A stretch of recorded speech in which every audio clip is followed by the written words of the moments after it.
Hey, ladies and gentlemen, this is Carmine Sabia for Explain America, and sadly, crime continues to be an issue in Democrat-run cities, and not even members of the president's administration are safe. Before we get started, please make sure you like, comment, share, and subscribe. Those little things really help us out, and they help our channel continue to grow. I think we have to come to the realization that we have an issue with left-wing extremism in this country. And it's not exclusively left-wing. I'm here to tell you something you may not want to hear, but it's right-wing too. These days, it's more along the lines of the left wing, absolutely. But believe me, political violence is on the rise in this country, and it makes me sad. It makes me sad. It's not the America I was raised in. We fight our battles at the ballot box.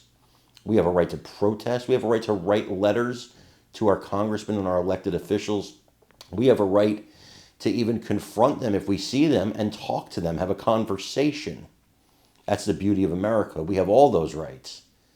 But you do not have the right to assault someone, Democrat, Republican, Independent, I don't care. You don't have that right. And in fact, I would say if you've gone so far as to lose violence, you've lost the argument.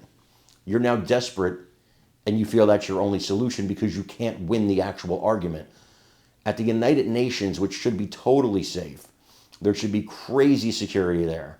A deranged leftist followed a member of the Trump administration into the bathroom where they were harassed, harangued, and then physically assaulted.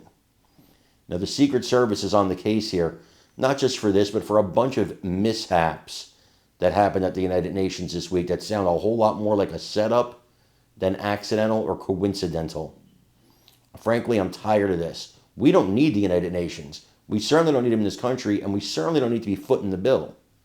And if they can't keep our people safe, then get the hell out of here.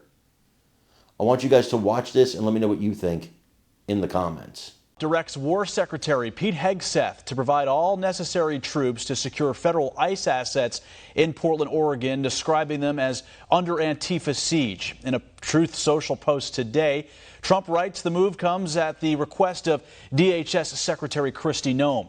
The president also writes he authorizes full force to deter Antifa and other domestic terrorists if necessary. Attorney General Pam Bondi says she is deploying DOJ agents to federal ICE facilities across the country. Bondi made that announcement in an X post Friday, saying they will be safeguarding agents and federal property while also arresting any individual found to have committed a federal crime. She also instructed joint terrorism task forces to begin investigating entities and individuals believed to have engaged in acts of domestic terrorism. Bondi said the DOJ will be seeking the most serious charges for any and all suspected domestic terrorists. A Trump administration official is physically assaulted inside the United Nations. That's according to a Fox report citing press White House Deputy Secretary Anna Kelly Friday.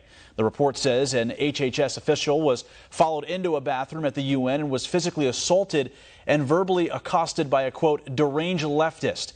Kelly said the suspect was able to bypass security to enter the venue and was immediately arrested. Authorities are investigating how the protester was admitted into a major national security event.